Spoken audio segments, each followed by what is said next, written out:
हर हर Mahadev guys, AP world में आपका बहुत बहुत स्वागत है। और आज फिर आया था नायका से एक और प्रोडक्ट। तो आज नहीं, है काफ़ी टाइम पहले आया था।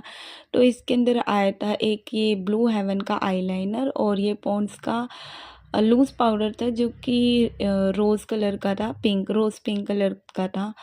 और ये मैंने इसलिए मंगाया था क्योंकि अभी समर आने वाले हैं, तो इसलिए अब इसकी काफ़ी ज़्यादा ज़रूरत पड़ेगी। वैसे मैं ज़्यादा मेकअप करती नहीं हूँ, बट जो सिंपली है उसके लिए तो इसकी है ज़रूरत नीड।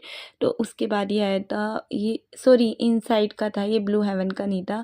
ये ग्लॉसी लाइनर था और ये काफ़ी ज़्यादा अच्छा है। मैंने इसे काफ़ी टाइम यूज़ किया है और ये काफ़ी मतलब 18 टू 20 आवर्स तक ये रहता है।